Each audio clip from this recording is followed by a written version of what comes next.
So we're back. So we know what an assertive close is. We know what a non-assertive close is. As we discussed a little bit earlier, we go into this and we're afraid of that one word, and we're afraid of no. But in sales, you're going to hear a lot more no's than yeses. It's something you're going to have to get used to. So when you hear a no, what are your no's going to be? Well, that's what we call objections. And quite frankly, guys, an objection is really just a smoke screen. A smoke screen that your customers, you know what? Maybe they're trying to negotiate a different price. Maybe they're just kind of trying to get out of the deal. But a smoke screen is an objection that the customer's going to put up, and they're hoping that you believe them. Here are the common objections you're going to hear from your customers, such as need more time to think about it, needed to speak to a spouse, it's too expensive. How about the good old, I don't have a credit card, no method of payment. All the products that you're learning about, get used to hearing those objections. So when you hear those objections, what are we going to do? Well, this next section, that's what we're going to discuss. And that section is our process when it comes to overcoming a customer's objection. And we call it AIRTC. The next few slides we go through will demonstrate what the AIRTC process is.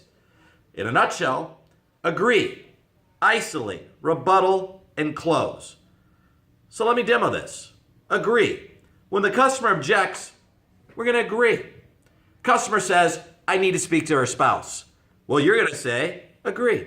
You know what? I can understand that. In fact, when I need to make a decision, I like to speak to someone too. We're going to transition now to I. I is isolate. And when we mean by isolate, we are now going to isolate the objection that the customer's given us. Remember earlier I said that the objection is a smokescreen? Have you ever heard of the old saying, buyers are liars? Well, that's what your customer's doing. And don't get upset at them. It's not like you've never done that to a salesperson before. You know, I'm too busy. I can't talk to you right now. Or, oh, I have to speak to someone before I make a decision. You've all pulled this, and your customer's no different than you. So your customer is going to throw something out, and hopefully you buy it. But you know what we're going to do? We're going to isolate it. And isolate is you simply making sure that the next step, we're actually going to rebuttal the customer's real issue. So we're going to isolate the issue. So what's holding you back today? Is it the price or is it something else? So what's holding you back today? Is it the fact that you need to speak to your wife, or is there another reason? We're going to isolate their issue. Don't forget to isolate. A mediocre salesperson will just assume what the objection is. A very good salesperson will make sure what the objection is. So now we're going to isolate and listen to what the customer is telling you. A lot of the times they'll say something to the effect of, you know, I need to speak to my spouse because I didn't think it was going to be this much. Is that now a spouse objection, or is it a money objection? Listen to what they're telling you. After we isolate the objection, we're going to move to R, and R is rebuttal. What's a rebuttal? Well, think of it this way. An objection is a problem that our customer needs to be helped with. If it's a money issue, they need to either see more value in the product, or they need to find another way to be able to afford that product. Or maybe if it's a spouse issue, they want to speak to somebody, which is a very common objection. We want to take that problem off the table, so it's no longer a problem. Well, we've learned earlier in the class, how do we solve problems? We build value. We know the process. Connection plus needs plus features plus benefits equals value. So what are we doing now? We're going to now rebuttal our customer by building value. Let's take the spouse objection. Well, you know what? I can completely understand you need to speak to your spouse, which is why we have that 30-day trial. So you and your spouse, you can both look at it together, because the best way to make a decision on a product is actually to use the product, right? And you did call today because you were looking for a product that was going to make you look up to 10 years younger, take away those fines, lines, and wrinkles, and that is what our product is going to do. You see what I did there? We brought in whatever issues the customer told us originally when we found their problem out, and I brought it back. But I also solved their problem by taking away the fact that you need to speak to someone before making a decision. Well, that's why we have that 30-day trial for customers just like you, because I like to look at a product before I make a decision too.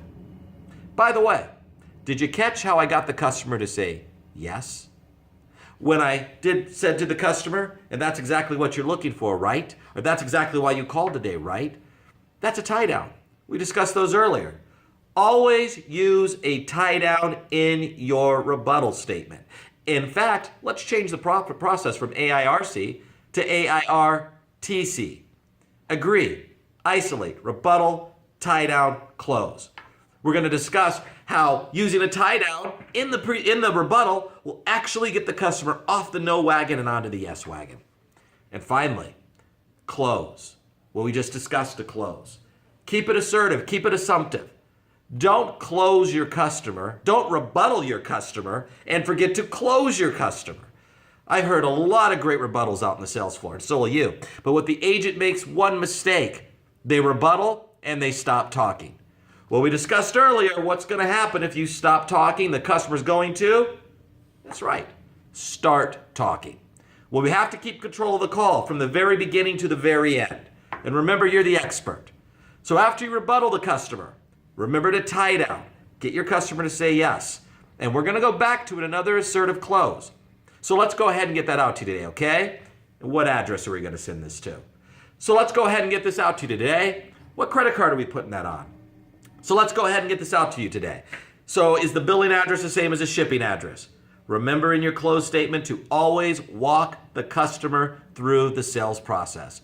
Just like you were if you went to a retail outlet and the person was holding the items as they walk to the register.